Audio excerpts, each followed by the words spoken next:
Itong backyard mo ga. Ito. Ayan. Laki talaga kakain pala. Pinalakihan mo pala eh. Ito.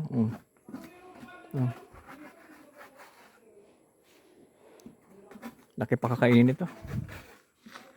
Makagagastos ka pa rito yung mga 300,000 plus. Sa forma niya no.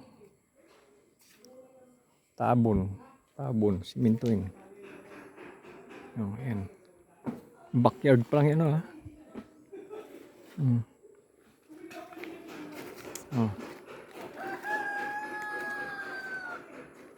Ay, nilagyan natin ng iskinita to.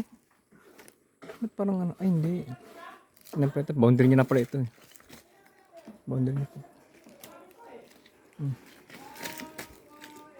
Yan.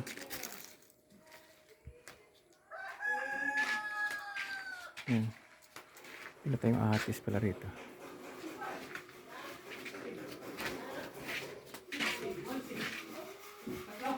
Kakain pa ng ano ng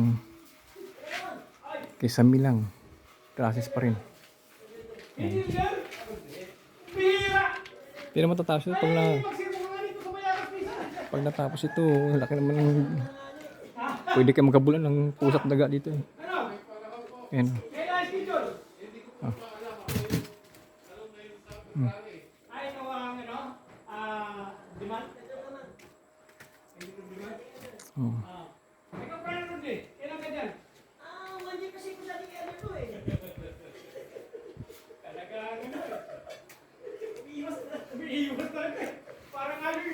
Makakahinga ka lang dito maduwag. Ito, hindi pa naman malunggay pala rito. Ang dami oh. Makapanguha nga. Wala ko malunggay masyado doon eh. Ayun. Main road.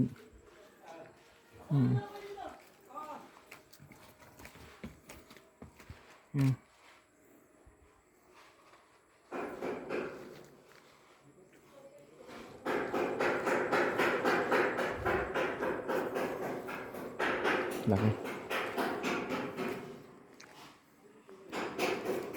Pwede na to. Kumudit ka na dito ng mga bisita mo. Ayan.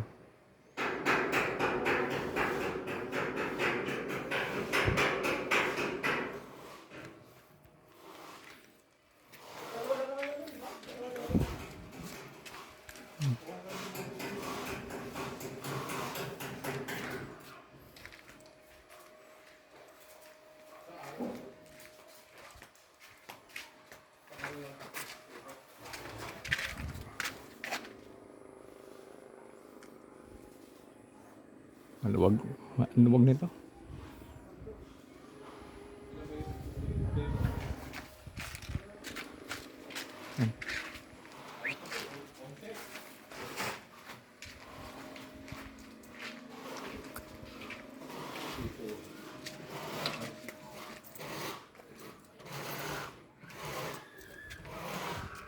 Ito ba bumili nitong bintana?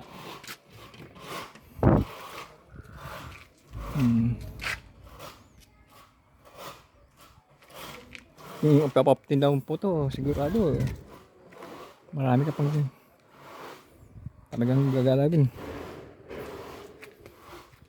Ganda ng bintana pag ganito kasi hindi kita sa loob eh.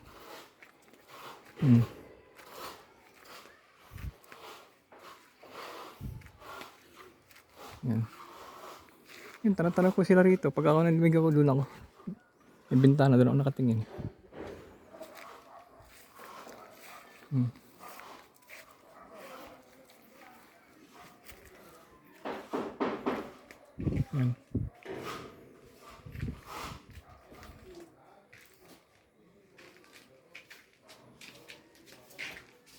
Dito namin nakita yung ahas oh.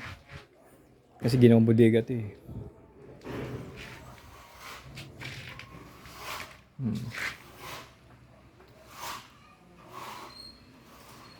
Kailangan paghandaan mo rito malaki lang may budget ka. Yan.